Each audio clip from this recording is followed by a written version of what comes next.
5 بندوں کی نمازیں قبول نہیں، ان 5 گناہوں سے بچ جاؤ تو ضرور جنت میں جگہ ملے گی۔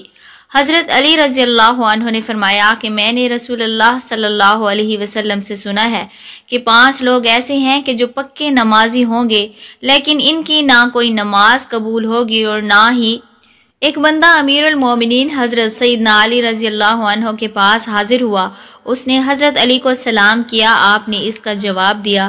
بندے نے کہا، اے علی مرتضیٰ، وہ کون سے گناہ ہیں جس کے کرنے سے ہمارے رزق میں کمی آ جاتی ہے؟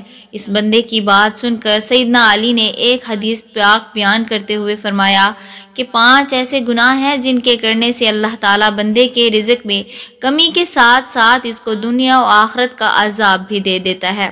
اگر ہم دنیا و آخرت میں کامیاب ہونا چاہتے ہیں تو ہم کو ان 5 گناہوں سے ہر صورت میں بچنا چاہیے۔ جو بندہ ان 5 گناہ کرنے سے نہیں بچ پاتا وہ اپنی دنیا و آخرت تباہ کر لیتا ہے۔ اس بندے نے پوچھا، اے امیر المومنین، وہ کون سے 5 گناہ ہیں؟ آپ نے فرمایا کہ پہلا گناہ سود کا کاروبار کرنا ہے۔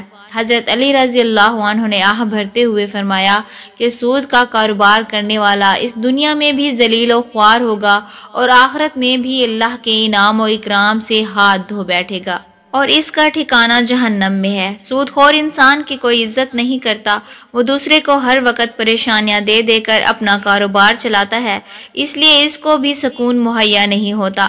سود خور کی جب موت ہوگی، اس کو قبر میں دفن کیا جائے گا تو بچھو سانپ اس کا چہرہ نوچ دیں گے اور اس کی شکل و صورت تبدیل ہو جائے گی۔ آپ نے ایک سود خور کی بات بتاتے ہوئے فرمایا کہ ایک سود کا کاروبار کرنے والا کسی جگہ سے گر کر مر گیا۔ اس کے گھر والے بہت غم زدہ ہوئے۔ ایک رات بیٹے نے اپنے باپ کو خواب میں دیکھ کہا۔ بیٹے نے اپنے والد سے پوچھا، بابا تیرے ساتھ کیا ہوا؟ والد نے جواب دیتے ہوئے کہا، بیٹا میری تو آخرت تباہ و برباد ہو گئی ہے۔ سیڑھی سے گر کر میری موت واقع ہونا ہی تھا کہ مجھے جہنم کے گہرے حصے میں ڈال دیا گیا۔ حضرت شیخ سعید نے فرمایا کہ ایک دفعہ میں کسی مکان کی تلاش کر رہا تھا کہ میری ملاقات ایک سود خور بندے سے ہو گئی۔ وہ کہنے لگا، حضور میرے گھر کے ساتھ والا گھر فروخت ہو رہا ہے، میں آپ کو وہ لے دیتا ہوں، اس طرح ہم دونوں ہمسائے بن جائیں گے۔ وہ بندہ کہنے لگا کہ یہ مکان بہت اچھا ہے، اس میں کوئی بھی کمی نہیں ہے، نیا تیار ہوا ہے اور بہت ہی عمدہ بنا ہے۔ شیخ سعید نے فرمایا، اوہ بے وقوف بندے، مجھے تو اس میں کمی ہی کمی نظر آ رہی ہے کہ میں ایک سود خور کا ہمسایہ بن جاؤں، اس سے برا اور کیا ہو سکتا ہے کہ انسان کسی سود خور کا پڑوسی بن جائے۔ اگر ایسا مکان مجھے فریب ہی ملے تو بھی میں ایسا مکان لینے کو تیار نہیں ہوں گا۔ اگر تم چاہتے ہو کہ میں دنیا میں خوشی سے زندگی گزاروں، لوگ میری عزت کریں، تو سود کا کاروبار کبھی مت کرنا۔ آپ نے فرمایا کہ دوسرا بڑا گناہ یہ ہے کہ کسی کی بیٹی پر کوئی تہمت لگانا۔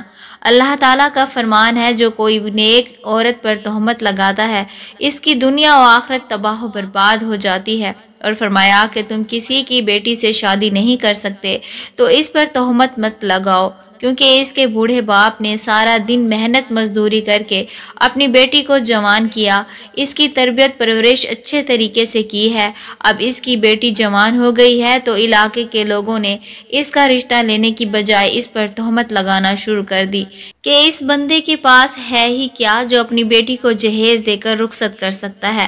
ایک تو تم لوگ اس غریب باپ کی مدد نہیں کر سکتے اور دوسری طرف اس کی بیٹی کی عزت کو پامال کر رہے ہو۔ اگر تم چاہتے ہو کہ اللہ تعالیٰ اس دنیا و آخرت میں مجھے بہتر صلہ دے تو کبھی بھی کسی کی جوان بیٹی پر تہمت مت لگانا۔ اگر تم کسی کی بیٹی پر آج تہمت لگاتے ہو تو وہ گھوم پھر کر کل تیرے سامنے ہی آئے گی، اس لیے ہم کو ایسے گناہوں سے بچنا چاہیے۔ تیسرا گناہ یہ ہے کہ یتیم بچے کا مال کھانا۔